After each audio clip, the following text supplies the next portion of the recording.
Nous partons en voyage découvrir un métier rare. Il s'agit de tabletier. Nous partons en Côte d'Azur, dans les Alpes-Maritimes, retrouver Marc Brucker dans l'atelier de Guillaume Dubosc. Oui, tout à fait, Laurence, dans l'atelier de Guillaume Dubosc, dans lequel je me trouve à ses côtés. Guillaume Dubosc qui est artisan tabletier depuis une quinzaine d'années. Alors c'est un métier qui ne s'invente pas, parce qu'il a une spécialité, Guillaume, c'est le bois d'olivier. Le bois d'olivier, c'est rare. Tout à fait, c'est un bois précieux. Tout d'abord, c'est moi, c'était bienvenue dans mon atelier. L'atelier où travaillait mon père avant moi, c'est bien sûr lui qui m'a appris ce joli métier. Travailler ce bois d'olivier dans l'atelier, ça a été bien sûr un grand projet de ma vie, puisque j'ai connu que ça depuis tout petit dans cet atelier, dans ces C'est là que vous avez été formé. C'est là que j'ai appris ce métier, tout à fait. Oui. J'ai appris le métier du bois traditionnel, l'ébénisterie, la menuiserie en école, mais ensuite l'apprentissage de l'olivier, c'est un métier, c'est vraiment quelque chose qui prend des années encore, parce que c'est un bois qui est très très particulier, très dur, très dense. Et ce qui prend des années, on en a parlé tout à l'heure dans la présentation de l'émission, c'est le temps de séchage, par exemple, entre une fois le bois creusé, cette pièce-là, et celle-ci, il se passe 3 ans, 3 ans de séchage avant d'arriver à ce bel objet qui est un saladier. Ouais. C'est l'essentiel des objets que vous vendez? Je fais beaucoup d'autres objets, mais c'est vraiment notre spécialité. Nous sommes les derniers en France aujourd'hui à faire ce genre de produit. Donc ça, c'est un petit saladier qui a une forme un peu de trèfle, mais j'en fais des beaucoup plus grands, certains même dans le tronc d'arbres millénaires, donc c'est des pièces vraiment exceptionnelles. Et comme vous l'avez dit, il faut de nombreuses années de séchage pour que la qualité du bois soit optimale. C'est la chose la plus importante. On entend d'ailleurs le bois sonner légèrement quand le bois est sain et qu'il est sec. Et une fois que ce bois est sec, on peut enfin le polir et passer beaucoup d'heures pour arriver à avoir une belle finition, un beau toucher et la couleur. La spécificité, voilà, c'est la couleur du bois. Ça, c'est très important. Elle est magnifique, voilà. Elle est à la fois mordorée, on dirait, claire par endroits, voilà, ça, presque blanche. C'est l'aubier. On parle d'une matière qui est beaucoup plus sombre finalement. Tout à fait. Au départ, le bois, vous voyez ici, beaucoup plus clair. Là, et souvent très très sombre à certains endroits qui sont abîmés, donc il faut arriver à jouer avec ses qualités et ses défauts pour en transformer en objet. Je signale au passage pour les téléspectatrices et les téléspectateurs qu'il y a une très belle table qui est en train d'être créée en fait par Guillaume, que vous voyez là, et qui est une table complètement naturelle finalement. Là on voit bien le bois. Une simple planche débitée, assemblée, et sur laquelle je vais appliquer un plateau en verre pour la protéger, et elle restera telle qu'elle, comme ça là. On va vous découvrir dans une des activités de votre métier, c'est le polissage. Alors le polissage, ça vient en tout dernier, il y a le creusage d'abord. Là vous voyez, ce sont des pièces que j'ai fabriquées en mars 2013, elles ont séché jusqu'à aujourd'hui. En 2017, elles ont déjà 4 ans de séchage, et maintenant donc, elles sont parfaitement saines, et on va pouvoir les polir. Alors avant de polir, peut-être que vous allez nous montrer quand même. J'y pensais plus, mais ça vous parle. Bien sûr. C'est l'outil de votre papa. C'est l'outil forgé par mon père dans les années 60, quand il a créé l'entreprise. Donc ça s'appelle une herminette, un outil qui est courbe, qui permet d'évider ou d'écorcer le bois. Donc là, je vais écorcer une partie du tronc, vous voyez, de cette façon. Donc ça fait de bons copeaux, c'est un outil qui est très efficace. Et mon père, lui, creusait entièrement les saladiers de cette façon à la main. Donc il passait peut-être parfois une journée entière pour faire un seul bol, un seul saladier. Et il ne fallait pas louper son dernier coup à la fin pour risquer de percer le fond. Vous voyez, c'était le genre de choses qui posaient problème beaucoup à l'époque. Mais vous, aujourd'hui, vous avez des instruments beaucoup plus Aujourd'hui, bien sûr, aussi, on a mécanisé un petit peu l'atelier, on a amélioré la productivité, mais pour de nombreuses opérations, je me sers encore cet outil parce qu'on ne peut pas toujours faire ce qu'on veut avec un outil mécanique alors qu'avec un outil manuel, voire des gouges à bois, des ciseaux à bois et l'herminette, bien sûr, qui est encore plus efficace. Montrez-nous aussi une autre opération très importante, parce que c'est elle qui va donner la beauté, le polissage, rapidement. Voilà, donc là nous avons le bois qui est assez brut, assez rugueux.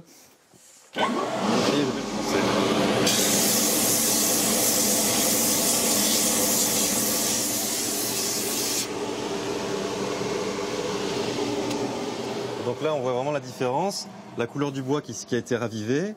La partie claire, donc qui s'appelle l'aubier, entre l'écorce et la veine, qui est très très très blanche. Et vous voyez, on voit bien la différence. On a enlevé l'oxydation du bois, et là le bois va être prêt pour être encore poli avec des abrasifs plus fins, au fur et à mesure pour arriver à une qualité de finition parfaite. Ça c'est une évolution, mais ça n'est pas encore un produit fini. Et Toujours vous avez vu le produit fini tout à l'heure. Voilà, il y a beaucoup d'étapes comme celle-ci. Écoutez, merci de nous avoir présenté votre métier, un métier d'artisan d'art, le métier de tabletier, un métier rare. Oui. Il y en a quelques-uns en France à peine. Beaucoup, oui, malheureusement. Oui. Et c'est à Tourette-sur-Loup, ici sur les hauteurs en fait, de Tourette, que se réalise ce travail absolument de qualité, comme vous le voyez. Merci beaucoup, Marc. Donc, nous retournons tout de suite en Côte d'Azur, à Tourette-sur-Loup, pour découvrir la suite de ce feuilleton consacré au métier d'art. Il s'agit d'un tabletier. Et maintenant, Marc, vous êtes dans l'atelier de Guillaume Dubosc en compagnie d'Olivia Gustinelli, qui connaît bien cette entreprise. Oui, Olivia Gustinelli, qui connaît bien cette entreprise, qui est chargée d'un projet culturel dans la commune de Tourette-sur-Loup et qui est une amie, on peut le dire, finalement très proche de Guillaume. Alors, comment vous considérez son travail? Parce que c'est toujours intéressant d'avoir le regard de ceux qui connaissent le problème économique de l'existence des artisans et puis aussi qui ont un œil un peu avisé sur leur production. Oui. Alors, Guillaume vous a souhaité la bienvenue dans son atelier, donc moi je vous souhaite la bienvenue à Tourette-sur-Loup. Et donc son travail, je dirais, ce qui le caractérise vraiment et ce qui est même touchant, on va dire, c'est l'amour qu'il y a. L'amour, comme il vous a expliqué par rapport à son papa, puisque c'est une entreprise donc de père en fils, et également l'amour pour ce matériau qui est le bois, puisque c'est vraiment un travail passion. Je pense de toute façon que les artisans sont passionnés ou ne sont pas. Alors, est-ce que vous pensez qu'il aurait fait cette même carrière, finalement, dans l'artisanat d'art, si il n'avait pas eu son papa?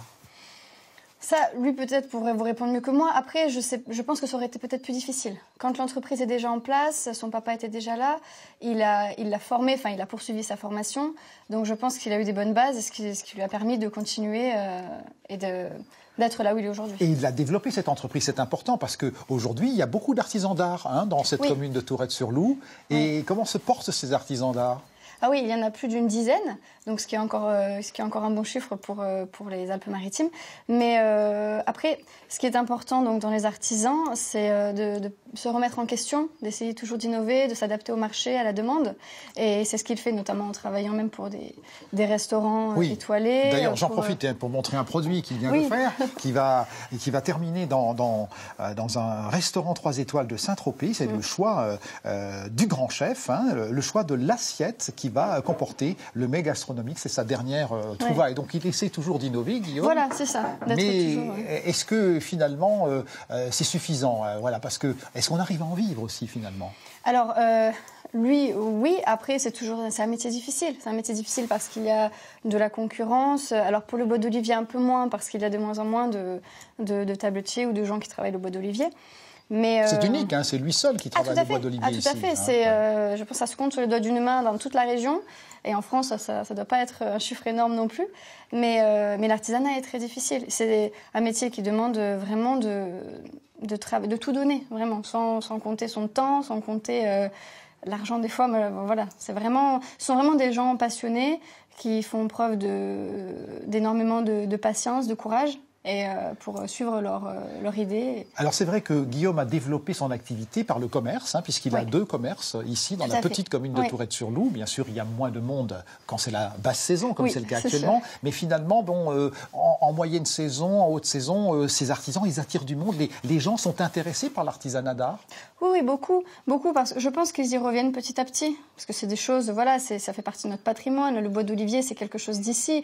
C'est vraiment, sans être chauvin, mais c'est quand même... On est fiers d'avoir un artisan de bois d'olivier. Et les artisans en général, je pense, attirent du monde. Les gens aiment. Et puis, qu'est-ce qu'ils cherchent à Tourette-sur-Loup, les artisans, finalement? Déjà, c'est un village magnifique. Ils cherchent, je pense, c'est un village quand même paisible. Alors paisible dans le bon sens du terme, pas dans le sens où il n'y a personne. Oui. Mais non, c'est la tranquillité, la beauté. Parce que si son papa a été attiré par ce village dans les années 50, c'est pas pour rien. Et donc aujourd'hui, ils attirent encore beaucoup de monde. Voilà. Eh bien, merci Olivia Gustinelli pour ces explications sur ce métier finalement d'artisan d'art tabletier qui disparaît et sur le travail de qualité, vous l'avez constaté, de Guillaume qui est derrière nous. Merci. Merci pour cette belle découverte en bois d'olivier, avec de très belles images sur ces réalisations. Merci à l'équipe qui est sur place, qui a fait ce duplex, à Michel Rouleau et Eric Elkoubi.